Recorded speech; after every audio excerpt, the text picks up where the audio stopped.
what's going on? Oh, I'm going Australian. Hold on, let me try again. Yeah. Nick Underhill. Oh, Nick, great to see you, sir. Is it true? Are you reporting live from London today? Yeah, I don't think you got it there either, but yeah, that is definitely true. Maybe a bit closer there, yes? Could you at least give me that, Nick? I mean, you're doing something. I'll give you that. You're doing God, dude. All right, dude. Thank Tough you. crowd, dude. Forget about y'all. What's up, man? How's travel? How's London? I haven't slept yet, so can't really tell you. Just got here. Totally forgot that I had to do this radio interview. Mario texted me, and now I'm here. So let's do it. Let's do it indeed. Onward. All right, Nick. I'm not gonna lie, Nick. It's feeling like panic button time in New Orleans a little bit. Sunday felt pretty bad. I think I described the Saints season in a word as ass thus far, and I don't think that's unfair, unfortunately. So when it comes to fixing the acidness of this season, where does it start? What is the biggest problem? Because like the takeaway from Sunday felt like the Who Dat Nation was kind of feeling like just wave your hands at anything, and that needs to be worked on. So, like, what is the number one issue facing this team right now? I mean, I think it is actually a little bit of everything, though. They aren't doing many things very well on offense. The fumbles are a very significant issue. So I guess if you can start somewhere, start with that, because at least then you aren't giving up possessions. And those have been a couple drive killers so far. But I think the quarterback play needs to be better. They need to have a better protection plan. Pretty much everything except the pass catchers, I think, on offense are having significant issues. So there's a lot of stuff that they got to figure it out, and they got to figure it out in a hurry. I mean, I don't know if it's panic button time, but I think you're looking at that panic button and wondering what you would do to press it if things continue to go down this path. But again, it is week 3. They can figure some things out, but it felt a little bit easier to figure things out when Drew Brees was the quarterback. I mean, you knew you had that answer for the guy that was handling the ball every single time. And I'm not saying Jameis can't figure it out, but to this point, the offense isn't operating the way it needs to. No, it's not. And you can even go to the running game. The running game has not looked like we thought it was going to look. When you look at Alvin Kamara, when you look at Mark Ingram, it's not the yards per carry, but just doesn't seem like they're getting into that flow. It doesn't seem like they're having the ability to run the football. It's because, some of the game has kind of dictated that. But is that something that when you turn on the tape, Nick, you see maybe some offensive line struggles? Is it because you're struggling at the quarterback position so defenses don't necessarily have to worry about them pushing the ball downfield? Kind of what do you look at when you see the run game?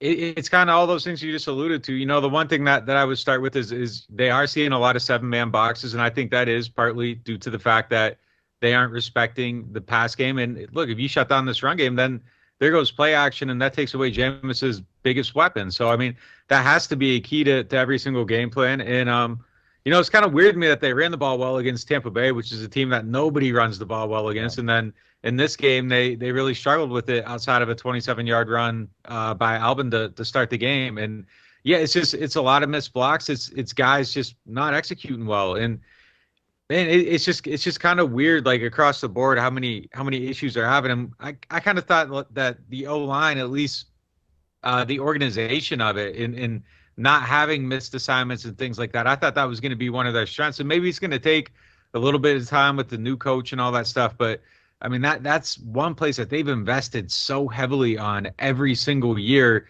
And for that to be a group that you're looking at kind of sideways and wondering what's going on, that's a huge disappointment for where this team's at. And it's everybody. It's not just Cesar Ruiz, it's Ruiz, it's Pete, it's Ramczyk. I don't think is playing as well as he usually does. Eric McCoy had 2 holding calls last week. It's kind of everybody right now. And, I think they really are missing Tron Armstead too. I think some of the communication and the leadership in that group is sorely missed, let alone runs to the left side of the field. You used to kind of like assume that you'd have that body out there leading the way, blocking everything. And, James Hurst just isn't that type of athlete. So there's just a lot of stuff going on right now that they got to figure out.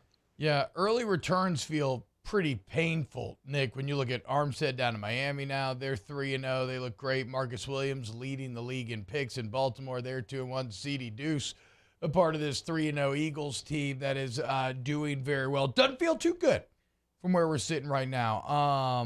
Talk Nick Underhill. New Orleans Football is a site, by the way. You should go sign up for New Orleans Football. They now have Nick Underhill. They also got Mike Triplett covering the squad now on the site. Your price didn't increase at all. That's fine. You still get all that excellent information. Nick, Dick Condon asked me a question this morning, and it kind of took me back because it's a very obvious, a very simple question, but I didn't have a great off the top of my head answer. And that is, when do you give Andy Dalton a shot? How long do you try to keep this thing going? Look, I know people want to do it right now, but I don't think that's the move yet. Okay. I wouldn't go to it yet. I think it's way too early in the season. And, I think it'd just be a bad look for Dennis Allen to do that after 3 games. I think you got to give him a little more time now. How much more time is kind of the question. Yes. If you struggle mightily this week, then maybe. But I think you kind of got to look at everything that's going on. And if you make the quarterback the scapegoat, that just kind of feels a little bit unfair at this point. And look, I'm not, this isn't a defense of Jameis at all. I think he has to get better in a hurry. And I think these conversations about when, where, and how are all extremely fair. We just had one ourselves on the website. So it's something that I think is fair to talk about. The struggles have been real enough to be there.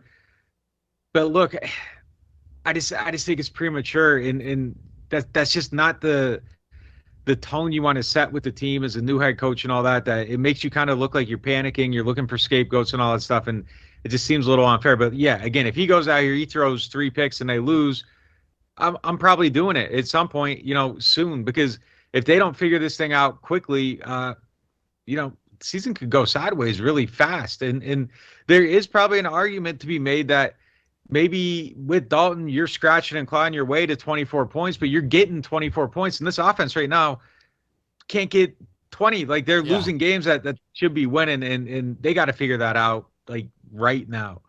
Well, and it becomes frustrating because you have all these weapons that are good. You just don't think they're good. They're good. We'll get to the injury update in a minute. But what about the Dennis Allen side of this equation, Nick? Because a person's history is kind of, people were willing to overlook it in the offseason, certainly, when you look at the Dennis Allen overall coaching record, and for very valid reasons. And I don't think any of those explanatory factors or reasons have changed, but the reality is, ultimately, the results are going to dictate how people judge you. And so when you start 1-2 and you don't look good at all doing it, like, all of a sudden it feels like Dennis Allen's history is coming crashing back into his life. I mean, chat's filled with people like, Dennis Allen, he's like a 6-20 coach, whatever, all time. So, like, I mean, what do you make of the DA factor? Because it does feel like you are missing the presence of Sean Payton right now. Yeah, I mean, look, it's 3 games into it. I'm not ready to make like a sweeping assessment on his tenure just yet. I think his defense is playing well. I think the offense is definitely having issues. There's some, there's some organization stuff too. The special teams, there's penalties there. There's 12 guys on the field. There's people shooting themselves in the foot. I think that right now the whole coaching staff, DA, Pete Carmichael, Darren Rizzi, all of them, I think they kind of need to put a little pressure on everybody to tighten up and not have these kind of mistakes. I think we can look at this, very clearly through 3 games and say, hey, like, Sean's teams didn't used to do this stuff, and when they did, it got fixed quickly. So they got to find that quick fix. I think they will. I still think DA's the right coach for this team. I'm not ready to toss him overboard at this point. And I actually think Pete Carmichael's a good offensive coordinator. I think that they're limited in some of the stuff they can do, and they got to figure out how to run the offense through this limited scope kind of. And I thought they did a good job of that last year with Peyton. In hindsight, all the stuff about holding everybody back, and that's the way they had to play to win and stay out of mistakes. So they got to find a way to kind of to balance the big playability without overexposing yourself. I think if you're throwing the ball 35 times a game right now until some of this stuff gets figured out, you're probably not approaching the game the right way. So I think Pete's a good play caller. I think he's a good OC, but I think they do need to figure out some, better ways to do things right now. And, one of those things real easy, like design some plays for Alvin, get him the ball in space. Like, what's going on here? Like, why is he not a factor at all in the passing game? You have this outstanding weapon, not using him. Having a plan for cover 0. Like, yes, we talked great. Unbelievable, dude. It's unbelievable. It's crazy to me. Like, change the play. Have a hot read. Like, at least know where the pressure's coming from and drift to the left on that play and get a pass out over the middle. Do something instead of taking a 5 to 7 step drop and just getting sacked. Like, there's just some basic stuff that they got to figure out to make sure that they aren't beating themselves and not all of it's super difficult. Some of the stuff that they need to clean up seems pretty easy to identify, and they need to find those fixes, and that is on the coaching. Now, Nick, when I look at this defense, it's still a defense that's going out there and playing extremely well. It almost feels like they have to be perfect right now with some of the offensive struggles. But one player that has not played up to the level of the rest of the defense in my film review is P.J. Williams. Now, he probably actually had his best game in coverage this game. I know he got beat for the touchdown, and that stands out, obviously.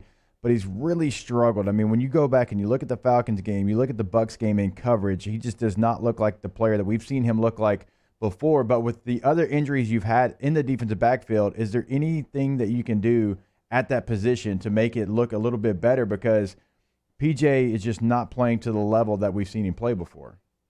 Yeah, I was shocked that he just had that bad tackle, like that the play they scored on, that was on him. And honestly, that's his calling card is good tackling. So when he's not doing that, I mean, things are going a little bit sideways for him.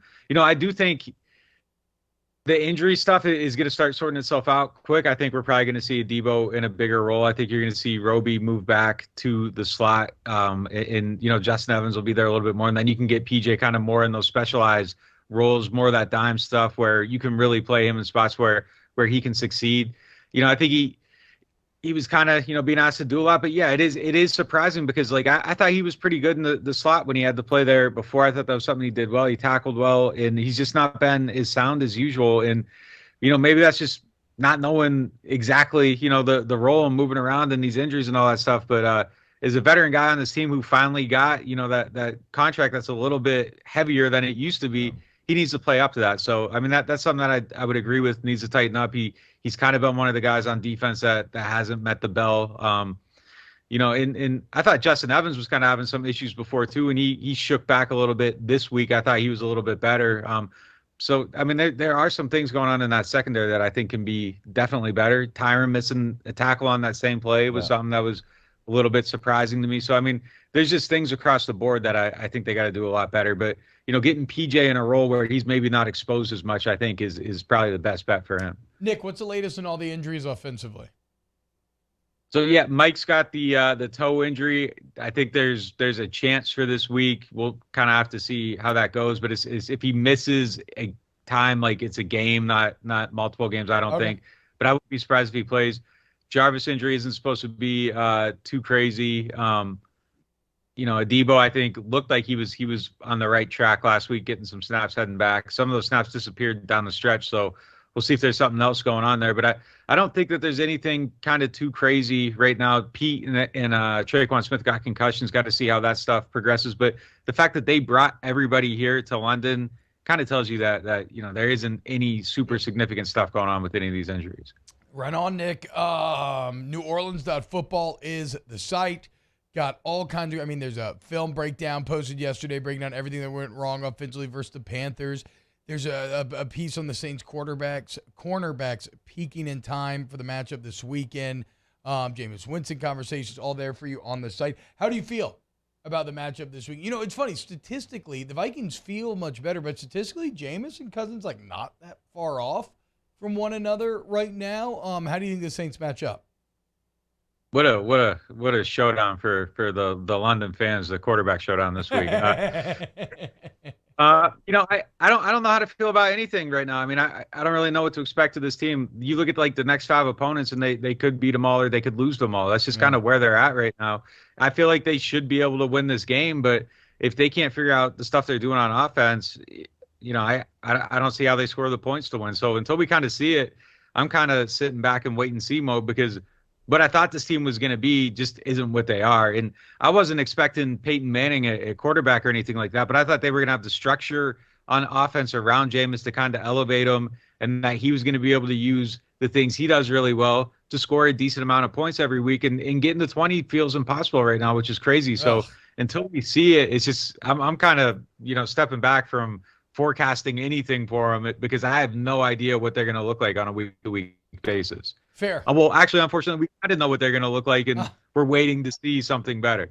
Yeah, we've had one enjoyable quarter on the entire year. It was a hell of a quarter. It was a hell of a quarter. As good a quarter as you will find, but just come on, give me a couple more. Just give me 2. Just give me 2 this weekend. Let's see what happens. Get frisky.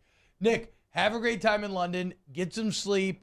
Enjoy the city. Can't wait to see all the coverage y'all got going down live from the city. And we will talk to you, I guess, when you get back. Maybe we'll see. Yeah, you'll be back. Yeah, next Tuesday. Yeah. I might be on a plane. I don't know. Let me check my schedule. I'll get back to you. Yeah, we'll figure it out. That was a horribly awkward way for me to end the interview. Awkward. But you have a great day, Nick. Nick_Underhill on Twitter. NewOrleans.football is the site. As you can hear, dangerous times in the Who Dat Nation right now, boys. And a ton riding on Sunday. Because, I mean, there's a lot of number combinations, Jake, that you can play with between – this one game difference feels like much more than one game, but 1-3 to 2-2 feels massive. Like feels as big as any single one that I can think of. It feels even bigger than 0-2 versus 1-1. So yeah, the Saints, and plus screw the Vikings. Okay, we all hate the Vikings in here, right? Well, except your boy, but like Danny, like if you're a classic Saints fan, Danny, where do the Vikings rank on y'all's hate list? Number one. Number one Oh, for you? wow. Okay. I cannot stand the Vikings. You suffered at their hands too many times. Minnesota Miracle, Kyle Rudolph. Yep. How many guys we got in the NFC Championship? What about you, Mario? Where do the Vikings rank for you? They're pretty high, man. I don't know if they're number one, but this has been a crazy series. Well, real quick, I'll get back to the series, but I know that you have a hate list of your Saints' most hated teams. What's your top three? Right now, Tampa Bay's got to be number one. Okay. For sure. Yeah. Minnesota, given the recent history and the playoff losses, Yeah. plural, they'd probably be number two. Okay, cool. Okay, so what The were you saying Rams are about up there, this? too. Yeah, screw the Rams. The Rams might be number two. But no, this series has been insane. Y'all remember that Monday night game in 2008? Reggie Bush ran it back twice. We lost that game? We lost to Gus Frerotte. Like, games like that have happened in this series. We've had some crazy games. So this has always been a crazy matchup. Hey, maybe Jameis can be our Gus Frerotte come Sunday. Hell yeah. London. What? Ugh. Was it Gus who broke his own Head neck? butted. Head-butted. Yeah.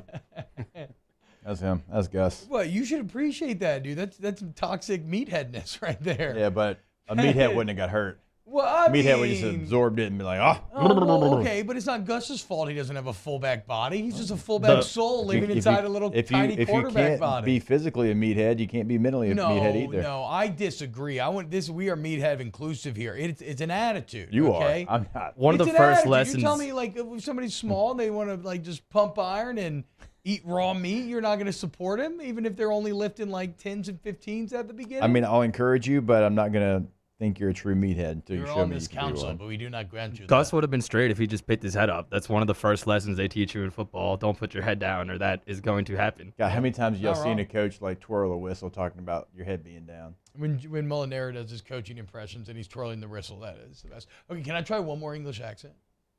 You- Okay. Do something better than what you've done. What if I wanted to do maybe something a bit softer? Does this work? I'm trying to do something a bit more It's better. understated. It's a little better. Perhaps? It's a little better.